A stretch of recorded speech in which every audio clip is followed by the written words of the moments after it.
Hey everyone, if you found this deep dive helpful, you can find more of them on our Patreon, where we upload regular deep dives covering complex interview questions. To sign up, you can go to our Instagram bio and click the Patreon link. We look forward to having you on there. Thank you. Yeah. Hey everyone. Ah! Hi. Hey everyone.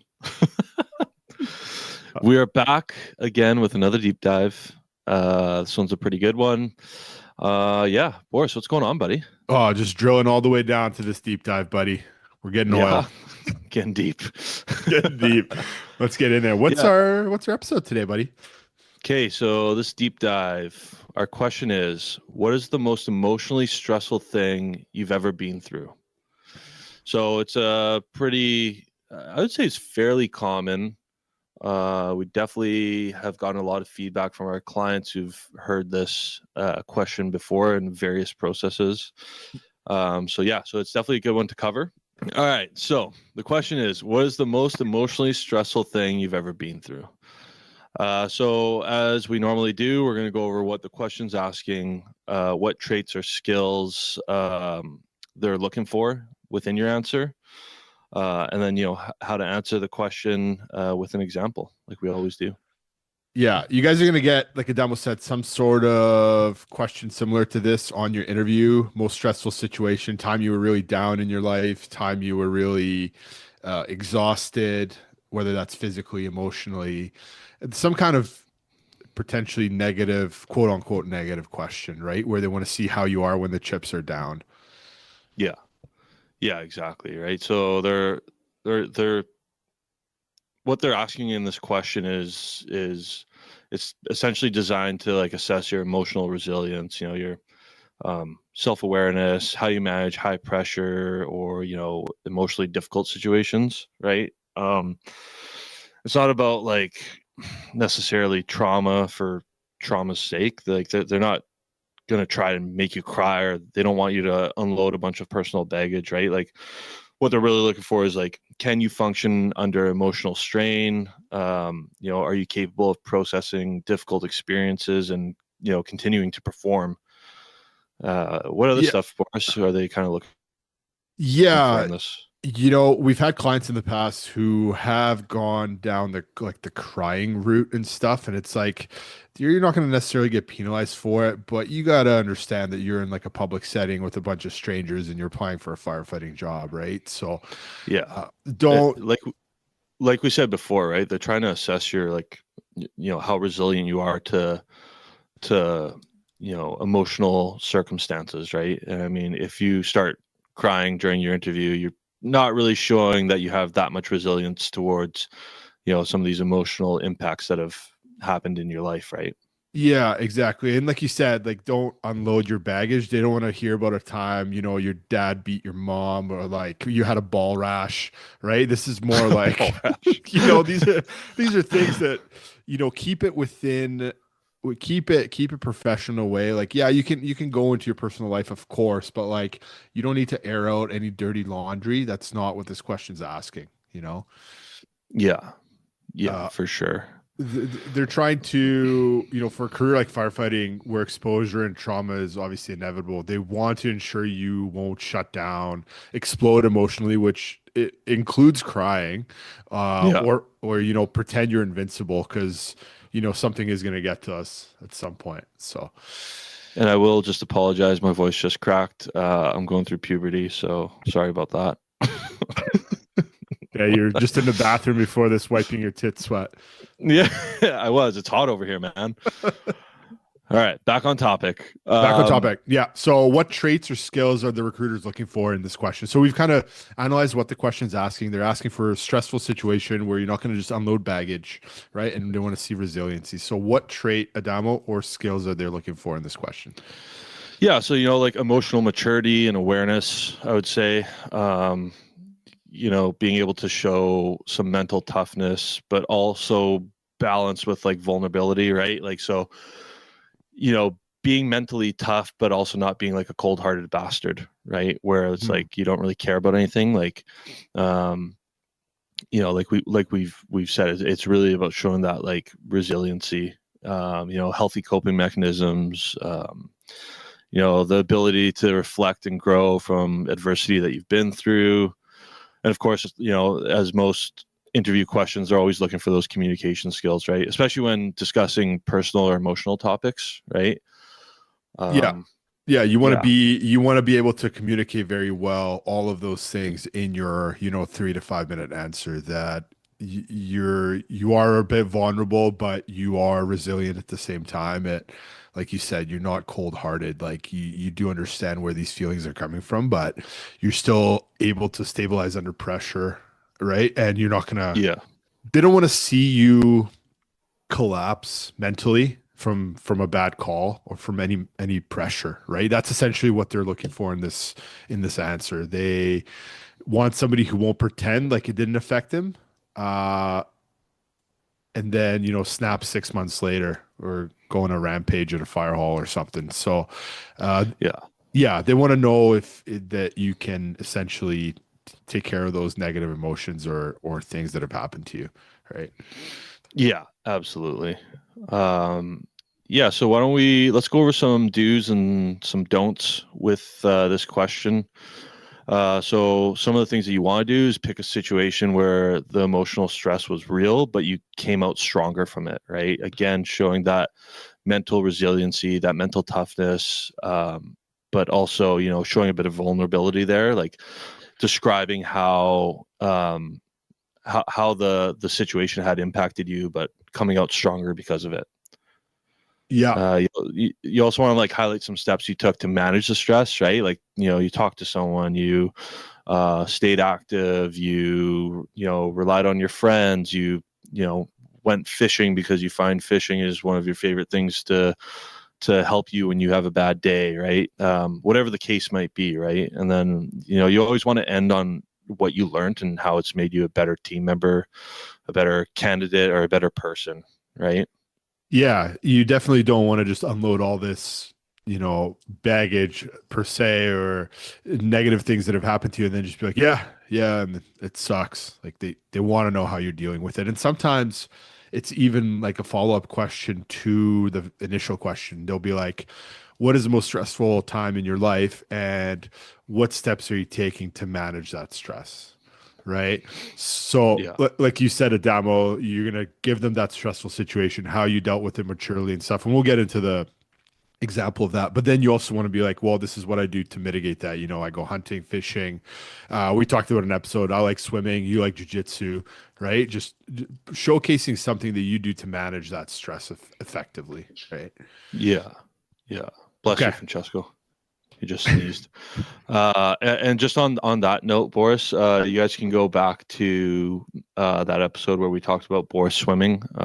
He said he can hold his breath underwater for 30 minutes. We've tried to put him to the test with that, and he won't do it. So, If more people sign up to this Patreon, we'll get a water tank and we'll try that out. sounds good. Um, Boris, do you want to maybe go over the example that we wrote down for this? Yeah, for what to avoid, you mean? Yeah. Yeah, we'll just quickly go through. So we did all the do's. Now we're just gonna do some don'ts. So we said it earlier, like don't trauma dump with no reflection or resolution. Like don't just break down with a really stressful situation you went through and then not talk about it further. Don't try to be like super resilient, like nothing affects you. I don't get stressed because that is a lie. Like something does stress everybody out, right? Yeah. Um, I get stressed out in traffic like almost daily sometimes. So to say like you don't get stressed is pretty bullshit, right? Yeah. Picking an overly personalized story. So that's what we said with no connection to personal growth or the job. So, like, yeah, don't be talking about your ball rash and how it affected your sex life for like a year. They don't want to hear Yeah, about that. exactly. Yeah. And yeah, acting like emotional stress is weakness. That's another thing we have this here. It's sort of a red flag if you kind of correlate weakness to emotional stress because you can't have like though they're mutually exclusive a lot of times. Like you can't have stress, yeah, and weakness at the same time. Yeah, for sure. And yeah, As a with that firefighter, too, right? right? Yeah, Yeah. exactly. If you're one of those people who like, oh, emotional stress is weakness, like you're probably going to get PTSD because you're not going to be able to handle things properly, just thinking that the stress that you're under is a weakness and just trying to push it down. Yeah, exactly. And you're not going to know how to deal with it. And then your kid, when they're in the interview, are going to talk about the most stressful situation being their dad beating their mom, like we said earlier. You know, Yeah. like you don't want to Yeah. be that guy. So just or gal or whatever. So just know how to manage your stress, know the stress factors in your life, treat them with respect, because guaranteed, like everybody on that panel has dealt with some kind of stress on the job for the most part, right? Unless it's a HR rep in there, you know, they're going to relate it to a different type of stress. But like Hmm. everyone there has been stressed out in a way, right? Everyone's had a stressful call. So if you say it's weak, they're gonna be like, well, is this person calling me weak? And you're gonna have a really bad interview, right? Yeah, exactly. Yeah. Do you want to, Boris, do you want to just go over the example that you wrote down for this question? Yeah, sounds good. Wait, so we did this as a star format. So if you guys have been listening to our Patreon or deep dives, we're not going to beat a dead horse. You guys know what it is. So we'll just go through it. Okay, so if they were to ask you, for example, what is the most emotionally stressful thing you've ever been through? Here's a quick example. One of the most emotionally stressful experiences I've faced was when a close friend I had worked with for years passed away suddenly. We were in training together and had developed a tight bond. Losing him was so unexpectedly, losing him so unexpectedly was a shock, and I felt a mix of grief, confusion, and guilt. At the time, I was working full time and attending school, and I had to keep moving forward. I realized pretty quickly that ignoring it wasn't sustainable. I reached out to a counselor and leaned into my support network, which helped me process it properly. I also began journaling and focusing more on physical activity, which helped clear my head. That experience taught me the importance of mental health and the power of reaching out instead of isolating. It also helped me develop tools I know will serve me well in a high stress career like firefighting, where we deal with emotional calls and tough scenes. I don't see asking for help as weakness, I see it as survival.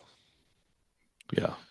Yeah, it's really good. And like in that example, Boris, like it shows like where you were saying you realize pretty quickly that ignoring it wasn't sustainable. It just shows that you have that mental maturity that we had talked about previously of realizing like, hey, you know what, this isn't working. I do have to deal with this, as opposed to just like, oh, I just kind of like went on and lived my life and didn't really think much of it. It's like, well, you're just pushing stuff down at that point, right? And they want to see that you have the the coping mechanisms in place and that mental maturity and awareness to realize that, hey, you know what, this is something that is affecting me, and I got to deal with it. I'm going to deal with it in healthy ways. Totally. And you hit the nail on the head there, Dama, when you said like maturity. That's kind of a big reason why a lot of fire departments will not be hiring 18-year-olds, 19-year-olds. Obviously, if they're, absolute studs and have a lot of, previous work history and everything else behind them, yeah, sometimes they'll hire 19-year-olds, 18-year-olds, but a lot of times fire departments will hire mid 25s, early 30s range because of that maturity level. They don't want you to not be able to cope with stress or not know what your stressors are, right? Yeah, absolutely. Yeah. So yeah, guys, this is you're probably gonna have this question, or like Boris said earlier, some variation of this question come up. Um, Especially if you have an interview coming up in the near future, make sure you listen to these deep dives, right? The way that we break it down helps you really understand what they're asking for, the traits that you can display for them in your answer, Mhm. and things to avoid and all that kind of stuff. You'll probably find that this is really going to help you out a lot. Just prepare for these types of questions. Yeah. Yeah, good luck, guys, on your interview, and let us know if there's any questions you want us to cover. We're always happy to take take advice from you guys as well. So, Yeah, yeah, absolutely. If you guys have already done an interview or maybe a couple interviews and you've had questions that have really stumped you, just fire them our way and we'll make a deep dive on them for you. We have just created our Patreon program and it's online. We'll put a link in the description of this episode. It's got all our freebies on there. So it's got resume templates, the interview checklist, the competitive edge checklist. Yeah, competitive edge checklist. And we're also going to be diving into more in-depth interview episodes and hiring process stuff. And we're going to be posting it on there. It really does help us out because then we're able to pay Francesco for producing this podcast. If it wasn't for him, we'd be hooped. You guys missed the part where we were just trying to turn this microphone on before this episode. Yeah. Yeah, exactly. Yeah, we wouldn't be anywhere without him. So we'd like to start paying him a lot more. And it's also going to be a way for us to just upgrade to better audio equipment, better cameras, better lighting, and all that kind of stuff to bring you guys a better experience with this podcast. Yeah, and that was your idea actually, Damo, with the whole going over every interview question kind of in depth and really getting into the interview panel stuff. Yeah, we'll be going into that in really great detail, really breaking apart the questions and just talking about like what they're actually asking in these questions, right? And yeah, it's going to be good. It's going to be a lot of info, a lot of really, really good info. And if it's not, let us know. We also have a chat group in there as well on Patreon. That's right. So if there's, guests you want us to see, bring on, or if there's questions you want us to ask or talk about on the podcast, you're more than welcome to ask us on there. Yeah, for sure. And like when it comes to those behavioral / situational type questions, we can break down a question and talk about it for probably half an hour. Yeah. Right. Just one question. Easily. So there's going to be a lot of really good info on that. And like we said, it's going to really help support the podcast so we can upgrade better equipment and also keep Francesco around so that way there is a podcast. Chaining him down to the table would be too cruel. Yeah. Right on. Thanks. Awesome. Thanks for listening, guys. Once again, thank you so much for being a Patreon member. Really, really helps our podcast out a lot. We want to make this podcast better and better and more helpful. And in today's day, everything costs money in order to make any improvements. And you guys are really helping us out a lot with this, and we really appreciate it. So thank you very much. Thanks, guys. See ya.